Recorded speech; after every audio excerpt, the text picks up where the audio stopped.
Upon our return to fallen London and my arrival on the dock, I was greeted by a certain blind Bruiser, if you will, a man of intimidating posture and disposition. The Bruiser informed me that he had been sent on behalf of his mentor to offer me a dispensation on account of how fond of Z-captains he was. Strangely enough, the Bruiser's offer didn't sit quite right with me. There seemed to be something quite, nebulous about this deal, and I attempted to inquire further. The Bruiser informed me that there was indeed no catch, though he also hoped I would remember his mentor's gift and think of him kindly, so in the days to come, I am sure I will be asked to fulfill a request that I will not really have much choice in.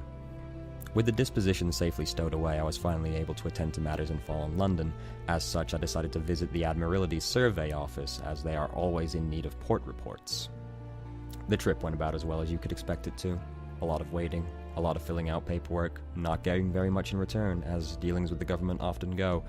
But something is better than nothing, especially on the Unterzee.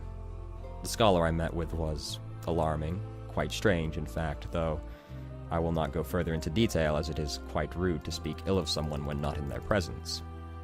They paid well though. I was able to offload the curious snake trinket I had picked up, and I was quite happy to be rid of the thing, frankly. I'm not one to give into superstition lightly, though I had noticed that since it came aboard, these sailors had been complaining about hungry thoughts and the like a lot, and I must admit that it did have a rather unusual aura about it. After speaking with the blind Bruiser, the Admiralty's office, and the scholar, we set out again, going south to find Mangrove College, hopefully at least. I accidentally had the helmsman maneuver us into a closed cove despite his protest, but we were on our way at last.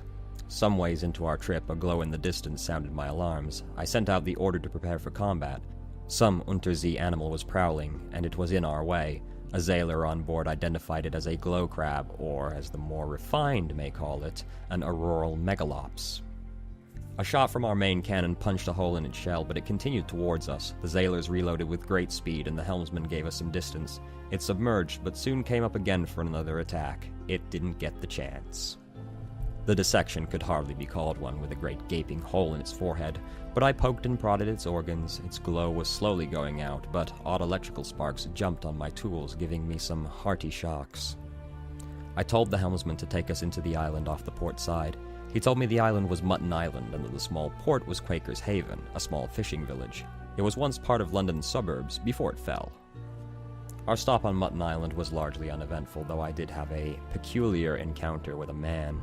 He came up to me and said, "Listen, I have a story for you." Before I could give any response at all, he began a rambling tale.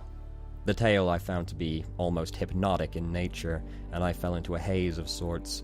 When I came to, the man was gone, though not before rifling through my pockets first. Before we set back out from Quaker's Haven, we did make an addition to the crew, a wretched mog of some sort, a small feline, black and white, quite skilled in killing rats, I found. The Z-Bat handler told me that there was land to the south, likely the Canal, the pathway to the surface. How I longed to return even after so few days, but I had promises to keep and my father to find. Plus, most of the sailors that had lived down here for years, without proper preparations, they would burn and become dehydrated from the sun and heat. Even though I wasn't planning on going, I told the helmsman to take us into the port, just in case there was any news from the surface. There was some gossip, and even a little excitement, as one sailor stabbed another after accusing him of cheating at cards, though other than that, the stay in the port was largely uneventful.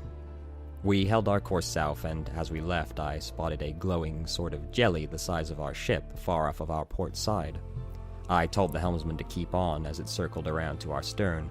With all engines firing, we quickly lost it in the darkness. A smell on the wind and a curling of the Z only hinted at the hellscape ahead. A red glow far off showed what kind of place we were approaching, the Iron Republic. It was a place of great heat and forges, metalworks and industry, using our proximity to the Earth's core to heat up their casting pits and driving their machines. I ordered the helmsman to pull us into Van Horn Harbor. I looked around, and the men seemed anxious about our destination. I could only share in how they felt.